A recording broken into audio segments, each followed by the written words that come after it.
Salam semuanya. Semoga semuanya dalam keadaan sehat-sehat. Kali ini saya mau membuat video dan tentunya di dalam video saya ini saya mau membahas tentang hukum Taurat karena kayak masih ada pro dan kontra terkait dengan hukum Taurat ini. Karena beberapa hari yang lalu itu saya mendengar ada orang berkata bahwa hukum Taurat itu sebenarnya sudah tidak berlaku lagi dan itu sudah ditiadakan. Dan saya juga sempat membuat video juga, tapi mungkin video itu belum terlalu cukup karena saya menjelaskannya kan belum terlalu detail. Jadi kali ini saya mau menjelaskannya secara detail, tapi tidak semua hukum Taurat saya jelaskan. Mungkin kali ini saya hanya menjelaskan yang spesifiknya itu lebih ke 10 perintah Allah. Tetapi dalam 10 perintah Allah itu mungkin hukum yang pertama saja yang mungkin saya bisa jelaskan. Nah, saya kembali lagi pada apa yang diklaim oleh orang tersebut.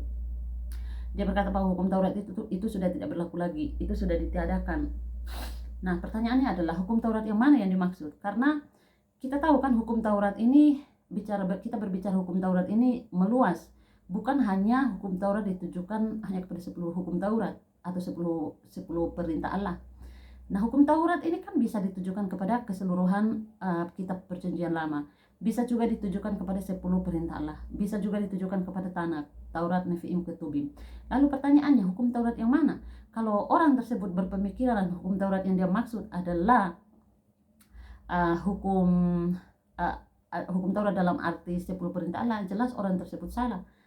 Jelas sekali orang itu tersebut salah. Kenapa? Karena ya tidak sesuai fakta data. Kita tahu sendiri Yesus Kristus dia tidak pernah meniadakan hukum Taurat, justru dia menggenapi hukum Taurat.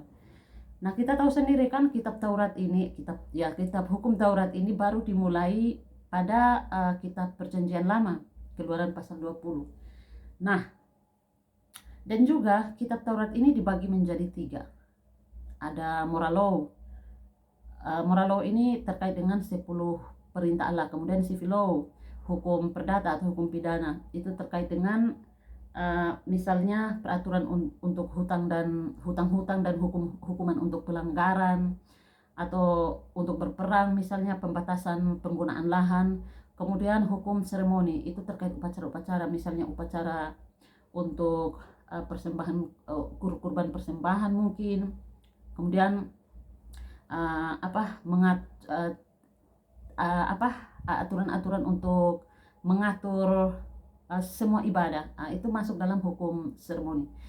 Tapi kalau misalnya yang dimaksud oleh orang tersebut hukum Taurat yang sudah ditiadakan adalah hukum sivil atau hukum seremoni, itu benar. Tetapi kalau yang dimaksud hukum Taurat yang sudah ditiadakan itu adalah 10 perintah Allah, itu jelas orang tersebut salah.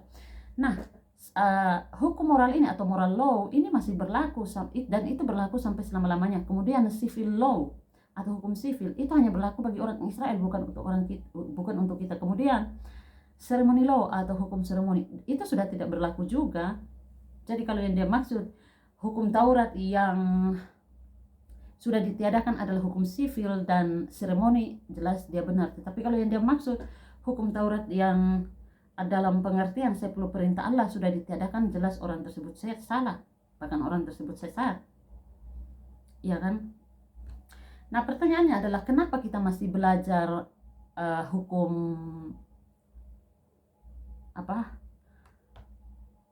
kenapa kita masih harus belajar hukum Taurat, ya kan?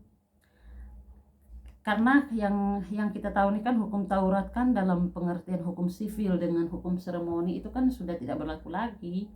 Nah, kenapa kita masih perlu belajar Taurat, ya kan?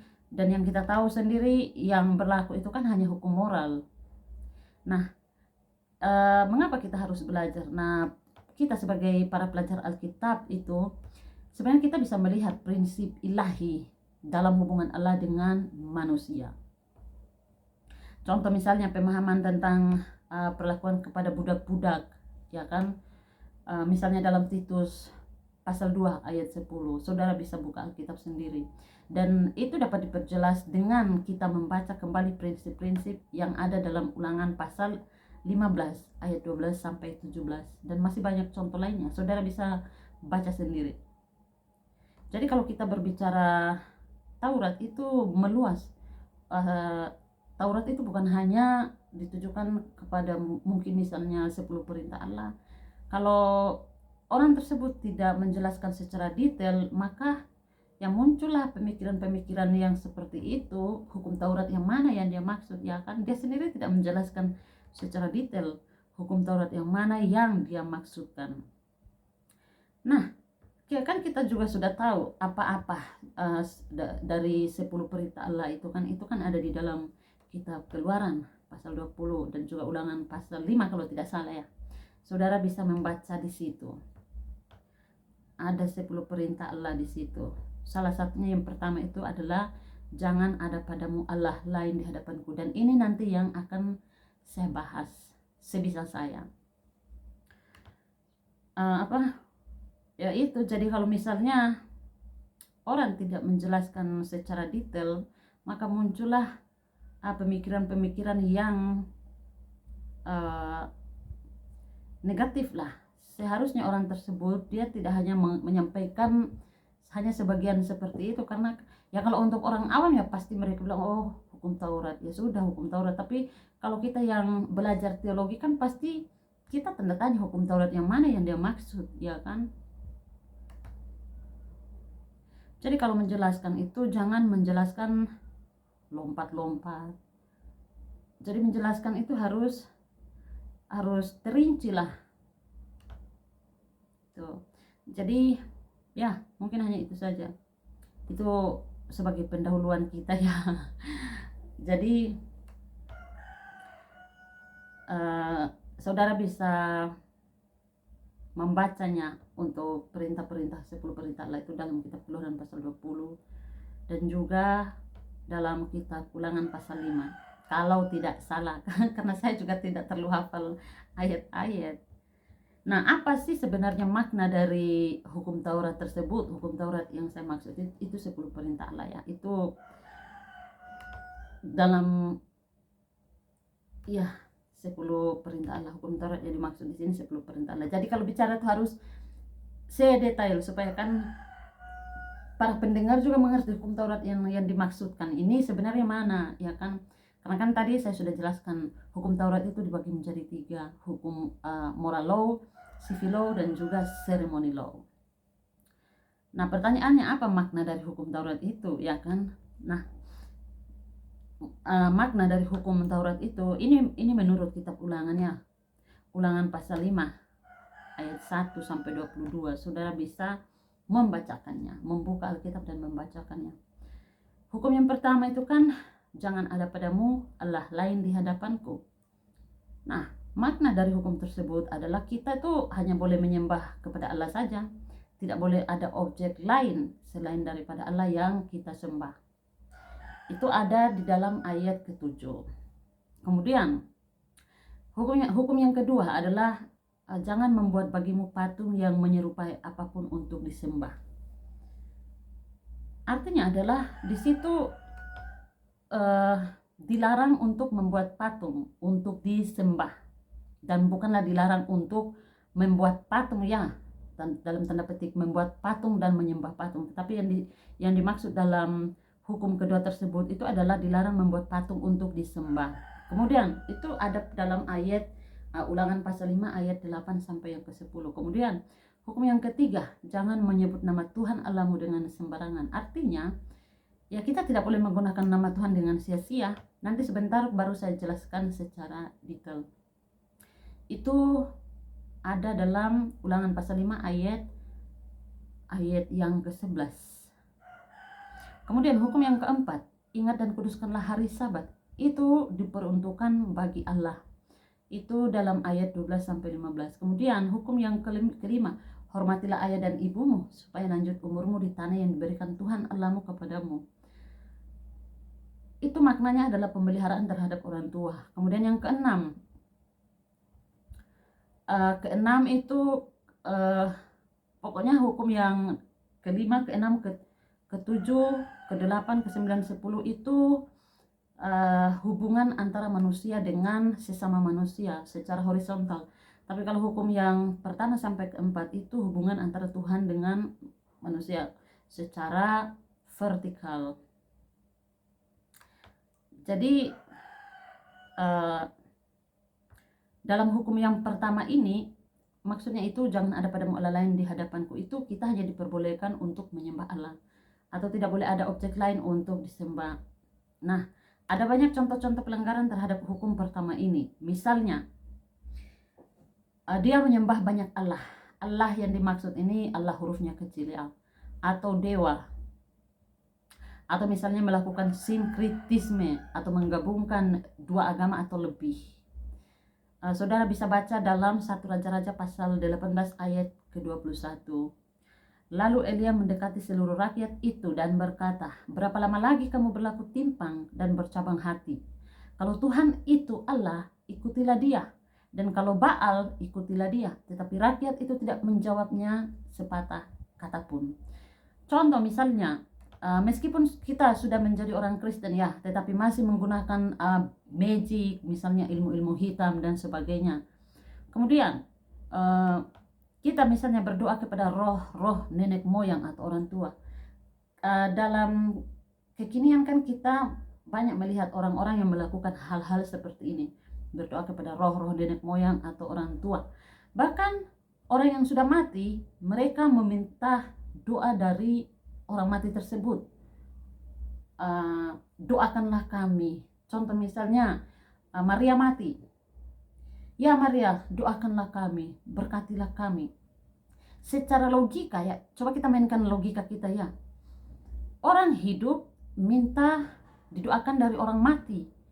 Apakah ini waras? Ya kan? Masuk akal tidak? Orang yang hidup minta didoakan dari orang mati. Itu kan gila namanya, itu sesat. Sedangkan kita tahu, orang kalau sudah mati, dia sudah tidak punya hubungan apa-apa lagi dengan orang hidup. Bahkan dia tidak tahu apa-apa lagi. Ya kan? Kalau dia masih tahu, berarti dia Tuhan dong. Sedangkan yang kita tahu, yang maha tahu itu kan hanya Tuhan. Manusia tidak tahu. Manusia itu tidak maha tahu. Mau seperti apapun dia tidak bisa maha tahu. Ya kan? Jadi orang-orang yang melakukan praktek-praktek seperti ini, itu namanya sudah berhala. Sedangkan hukum pertama sudah menjelaskan, ya kan, dengan jelas, dengan tegas, jangan ada padamu Allah lain di hadapanku, ya kan, jangan ada padamu Allah lain di hadapanku. Jadi kalau orang yang melakukan hal-hal seperti itu, dia sudah menjadikan objek tersebut sebagai Allah dia, ya kan, atau sebagai dewa dia, atau dia sudah memberhalakan orang mati tersebut. Coba kita mainkan logika kita. Adakah orang yang berdoa, orang hidup minta didoakan dari orang yang sudah mati? Adalah yang masuk akal kalau orang hidup berdoa untuk orang-orang yang masih ada di dunia. Nah, kamu juga misalnya berdoa untuk orang yang sudah mati. Coba kita mainkan logika kita ya. Untuk apa juga lu berdoa untuk orang yang sudah mati? Ya kan, kita berdoa, ya Tuhan tolong tempatkanlah dia di sisimu.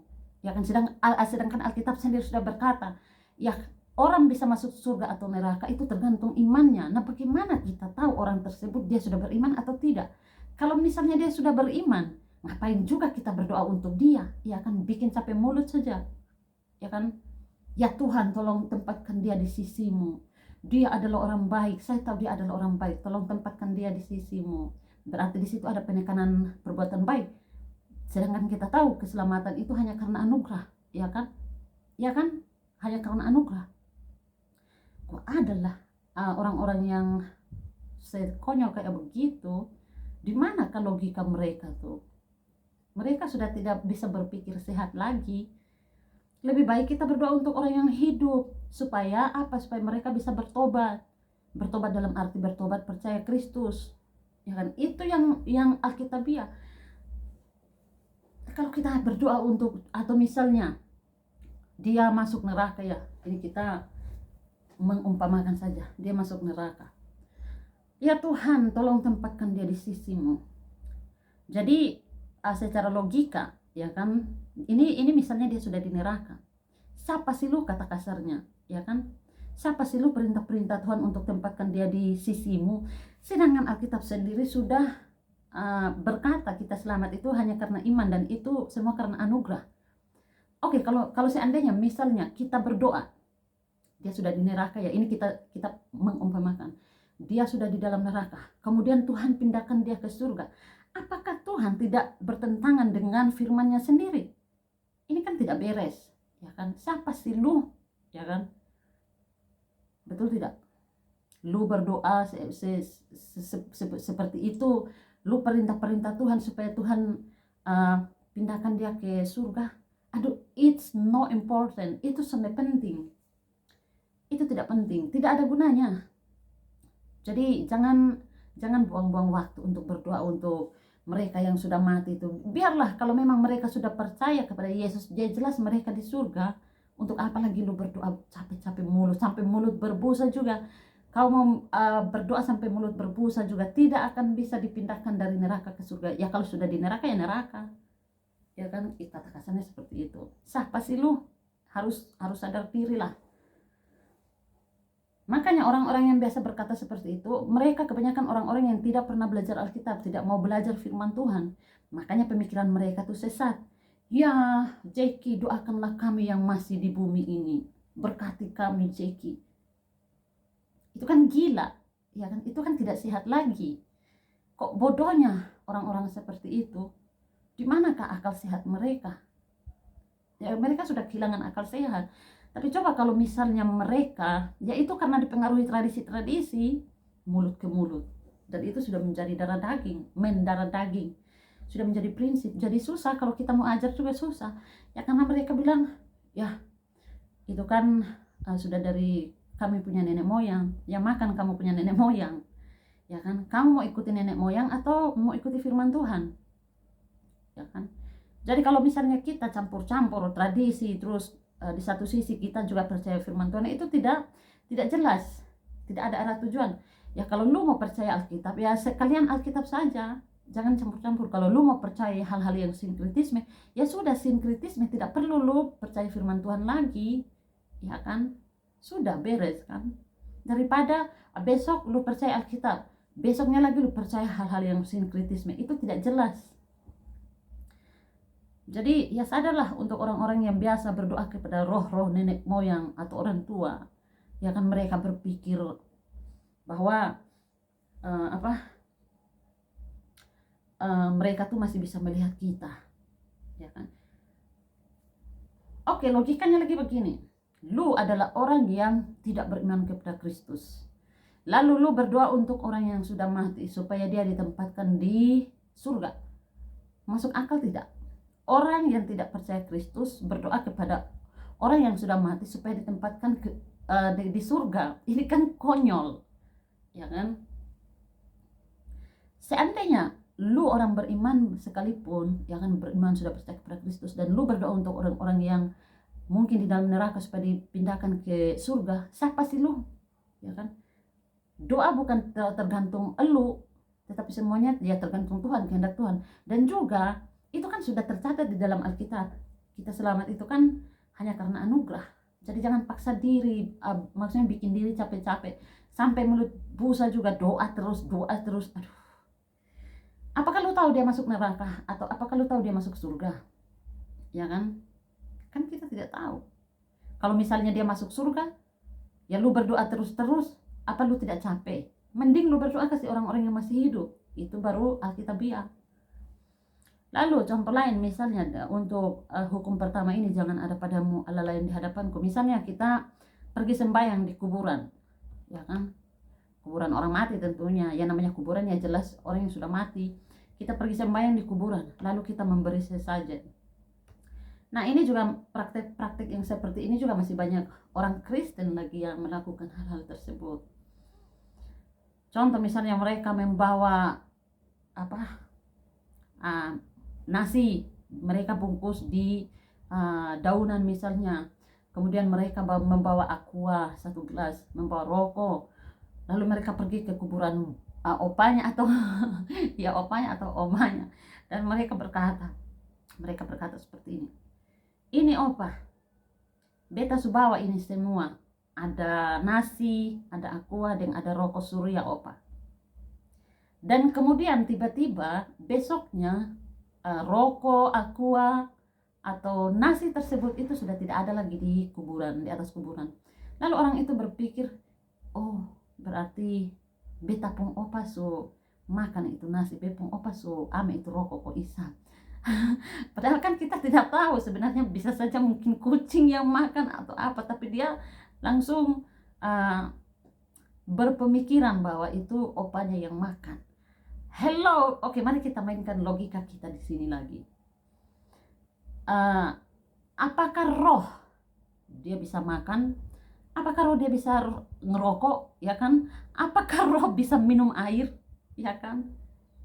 Aduh, cobalah berpikir yang sehat sedikit lah. Jangan seperti orang yang tidak mempunyai uh, otak saja, seperti orang yang tidak mempunyai logika, ya kan? Padahal kita tidak tahu, padahal mungkin sebenarnya bisa saja anjing yang makan itu, atau mungkin ada orang yang lewat, dia ambil mungkin makanan-makanan tersebut, kan kita tidak tahu, tapi orang tersebut dia langsung uh, berhipotesa, ya kan, menduga-duga. Iya, dia punya dugaan bahwa mungkin opanya atau omanya itu yang menghabiskan makanan-makanan itu. Oh, ada ya orang yang berpemikiran seperti itu. Aduh, sadarlah, aduh. Cobalah baca Alkitab supaya kita tahu kebenaran. Nah, kalau kita tidak baca Alkitab, kita gampang disesatkan. Kalaupun kita kasih tahu kepada orang-orang yang sudah punya prinsip-prinsip seperti itu, susah. Kenapa? Karena sudah mendarah daging. Ya bagi mereka itu hal biasa dan mereka tetap mempercayai itu.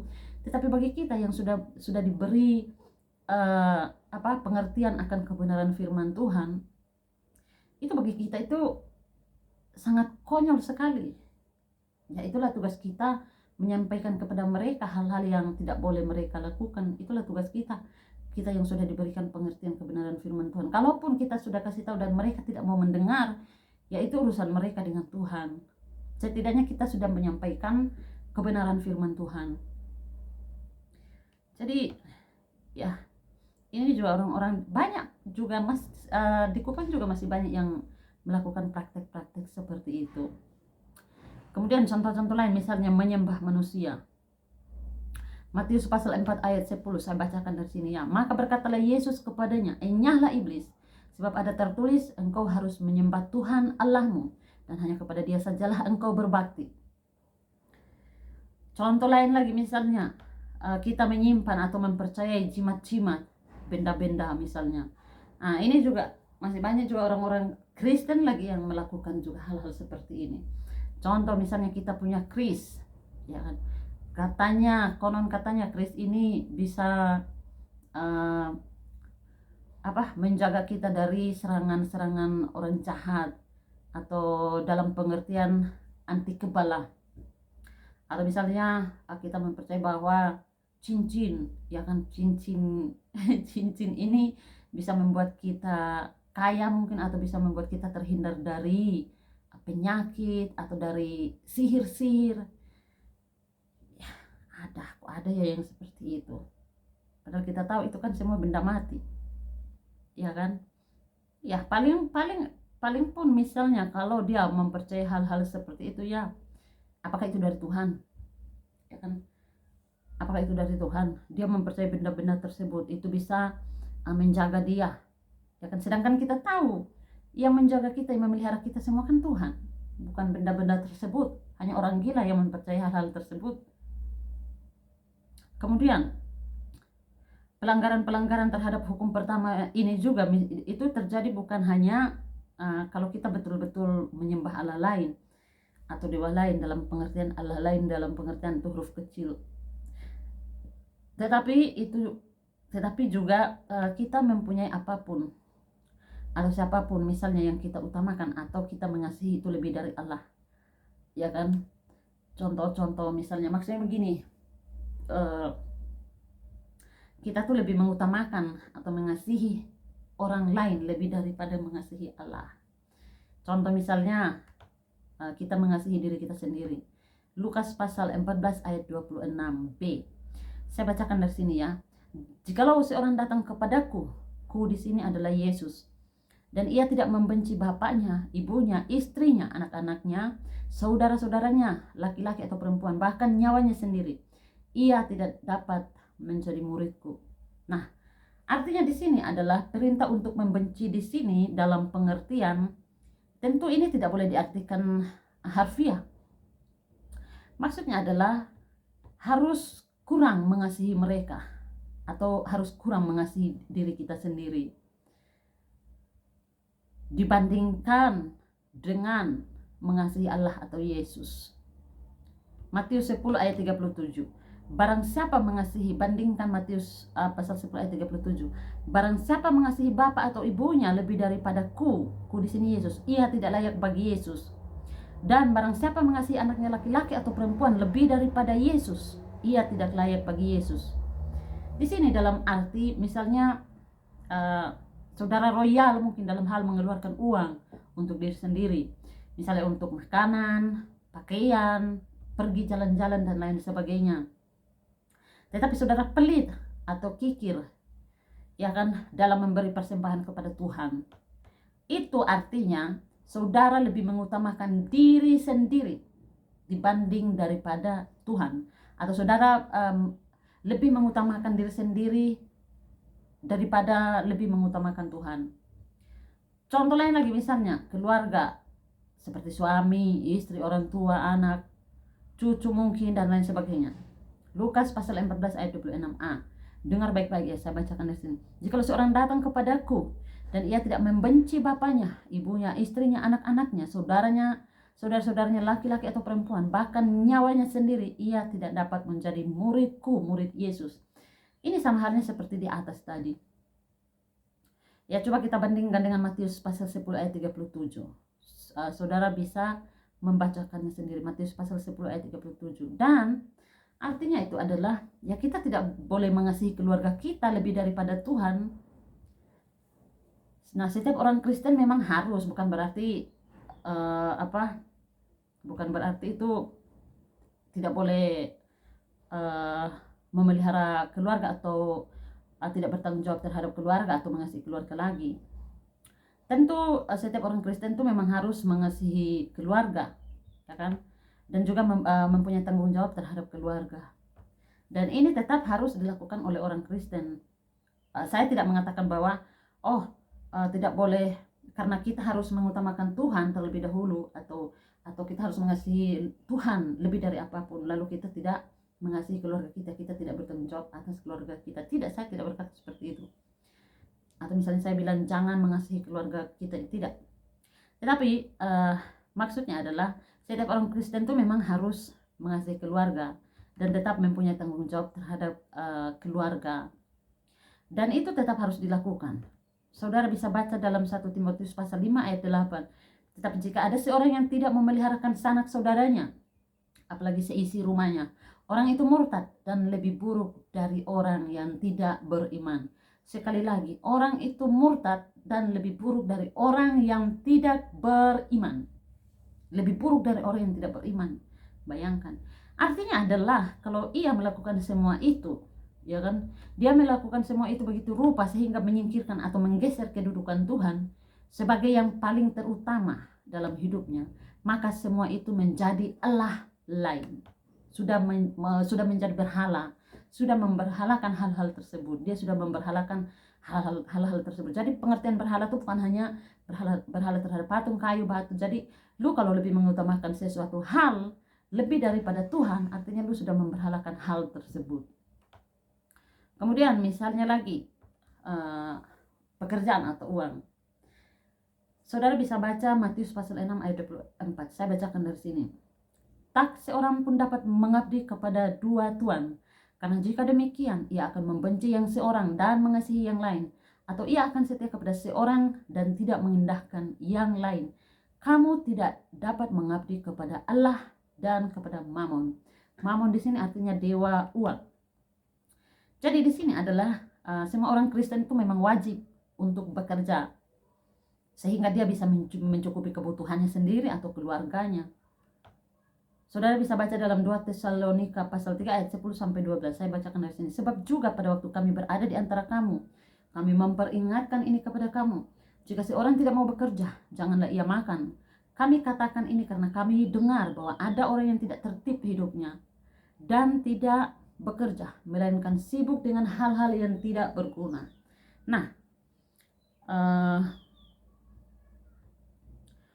orang-orang yang demikian kami peringati dan nasihat dalam Tuhan Yesus Kristus. Ini saya lanjut baca, supaya mereka tetap tenang melakukan pekerjaannya, dan dengan demikian makan makanannya sendiri. Jadi kalau pekerjaan diutamakan sedemikian rupa sehingga dia menggeser kedudukan Allah sebagai yang terutama ya, dan atau yang terpenting dalam hidupnya, maka pekerjaan itu sudah menjadi Allah lain atau dia sudah memberhalakan pekerjaan tersebut. Contoh misalnya pada hari Minggu juga dia bekerja terus, bahkan dia tidak mau belajar firman Tuhan, dia tidak pergi beribadah, dia tidak pergi ke gereja, ya kan? Dia lebih mengutamakan hal-hal yang ya seperti itu, bekerja, bahkan hari Minggu juga dia bekerja, bahkan dia lupa diri untuk pergi ke gereja beribadah atau mau belajar firman Tuhan. Itu namanya dia sudah memberhalakan pekerjaan tersebut, atau itu sudah menjadi berhala untuk dia. Nah, pertanyaannya adalah saudara-saudara, kita sudah tahu ya pelanggaran-pelanggaran dosa-dosa yang kita lakukan hanya di hukum pertama ini, jangan ada padamu Allah lain di hadapanku. Bayangkan saudara-saudara, satu hukum saja itu kita sudah banyak melakukan pelanggaran atau sudah banyak melakukan dosa, betul atau tidak? Ya jelas, hanya satu hukum, ini baru satu hukum, tetapi kita sudah banyak melakukan dosa, ya kan? Bagaimana lagi kalau ditambah dengan hukum yang lain, masih 9 hukum, ya kan? Bayangkan. Nah ini baru 10 perintah Allah, ya kan? Dalam pengertian baru satu hukum yang kita lakukan, kita berbuat dosa, ya kan? Bagaimana mungkin ditambah lagi dengan hukum-hukum yang lainnya, ya kan? Masih tambah 9. Nah kalau misalnya di dalam 10 perintah Allah ini, contoh misalnya kita tidak pernah membunuh, ya kan? Atau misalnya yang kita lakukan di dalam 10 perintah Allah ini adalah 9 hukum. 9 hukumnya itu kita semua sudah terapkan. Tetapi tinggal satu hukum saja yang tidak kita terapkan, ya kan? Itu tetap salah, itu tetap dosa. Kita tetap dosa. Walaupun misalnya kita sudah melakukan 9 hukum itu, tetapi satunya tidak, atau misalnya sebaliknya, kita melakukan satu, ya kan? Satu perintah Tuhan, kemudian yang ke-9-nya itu kita belum melakukan, itu tetap dikatakan dosa, itu tetap kita bersalah. Jadi kita sudah tahu kan, kita tidak bisa selamat dengan melakukan hukum Taurat.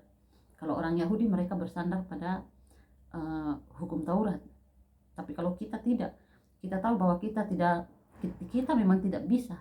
Saya menyadari itu. Kita tidak bisa selamat dengan melakukan perbuatan baik. Saya bisa menyadari itu. Dan itu semua ya hanya karena anugerah. Ya jadi ya kita harus mempunyai juru selamat. Kalau kita tidak mempunyai juru selamat, maka satu hukum ini saja kita sudah berbuat dosa, ya banyak pelanggaran, sudah bisa menghantarkan kita ke dalam neraka. Dan itu selama-lamanya. Tidak ada istilah bilang purgatori atau api penyucian. Nanti kalau misalnya dosanya sedikit, dia masih di dalam purgatori, kemudian nanti dipindahkan. Hello, tidak ada ajaran-ajaran Alkitab seperti itu, ya kan? Itu konyol, itu sesat namanya. Berarti penekanannya mereka itu perbuatan baik dan iman, ya kan? Tapi kita tidak, kita mutlak, maksudnya kita murni, hanya anugerah, hanya anugerah. Kita selamat itu hanya karena iman, dan itu semua karena anugerah. Perbuatan baik kita itu bukan untuk kita selamat, tetapi itu hanya tanda bahwa kita sudah selamat. Kita berbuat baik itu bukan untuk selamat, tetapi sebagai bentuk ungkapan syukur kita kepada Tuhan, tentunya Allah Tritunggal, Allah Bapa, Allah Anak, Allah Roh Kudus. Oleh karena kita sudah diselamatkan, ya kan? Dosa tidak bisa ditutupi dengan perbuatan baik. Coba kita berpikir deh, di dalam kehidupan kita hari lepas hari, manakah lebih banyak kita buat, dosa atau perbuatan baik? Ya kan? Tentu lebih banyak dosa. Misalnya dalam satu hari kita membuat dosa 50 kali. Dalam satu hari tidak mungkin kita berbuat baik sampai 50 kali. Berbuat baik yang seperti apa dulu? ya kan? Berbuat baik dalam pandangan manusia dengan Tuhan itu berbeda, ya kan? Makanya percumalah lu berbuat baik kalau apa yang lu lakukan itu di luar iman kepada Yesus Kristus. It's nothing, no important, it's no point. Oke? Tidak ada gunanya. Tapi saya tidak mengatakan untuk jangan berbuat baik, dilarang membuat baik, tidak. Saya kalau mau berbuat baik silakan. Saya tidak pernah melarang untuk Anda berbuat baik. Maksud saya adalah tidak ada gunanya untuk kita berbuat baik kalau semuanya itu didasari dengan tidak beriman kepada Kristus. Karena kita berbeda dengan orang Yahudi, dengan agama-agama lain. Kita menyadari bahwa kita adalah orang berdosa. Kita tidak bisa ke surga dengan melakukan perbuatan baik kita. Karena satu dosa saja, bayangkan saudara-saudara, itu sudah bisa mengantarkan kita ke dalam neraka. Upah dosa ialah maut. Bukan jamak di situ, upah dosa-dosa. Upah dosa di situ tunggal. Upah dosa adalah maut. Jadi satu dosa saja, contoh hukum yang pertama ini saja, ya kan, kita sudah banyak melakukan pelanggaran. Itu sudah cukup mengantarkan kita ke dalam neraka. Jadi kita harus mempunyai juru selamat. Kalau lu tidak punya juru selamat, maka jangan berharap untuk lu bisa masuk surga. Oke? Nah, mungkin hanya itu saja saudara-saudara yang saya bisa jelaskan. Nanti saya akan membuat video lagi tentang hukum kedua. Nanti saya langsung satukan hukum kedua 3 dengan 4. Saya mau membuat tadi dalam satu video, tapi rasanya kalau ini saja masih kurang sebenarnya penjelasannya. Masih banyak, dan ini juga saya baru ketik. Saya ketik di laptop, guys. Ini pun sebenarnya belum kelar. Intinya kita harus bisa memahami hukum Taurat itu, saya ulangi, hukum Taurat itu dibagi menjadi 3. Moral law, civil law, dan seremoni. Moral law itu ditujukan kepada 10 perintah Allah. Kemudian civil law itu hukum pidana atau perdata. Kemudian dan itu hanya berlaku untuk orang Israel, bukan untuk kita.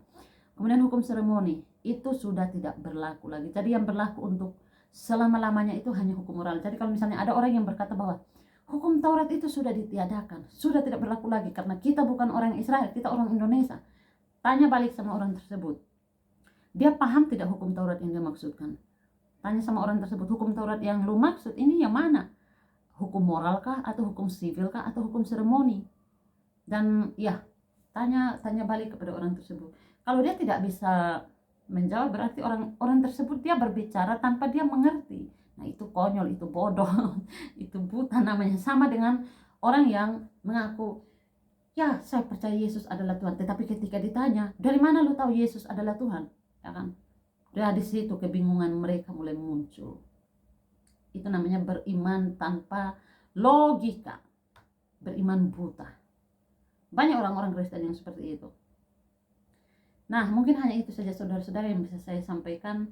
Semoga dapat memberkati saudara-saudara semuanya lewat video yang saya buat ini. Tuhan Yesus memberkati saudara-saudari semuanya.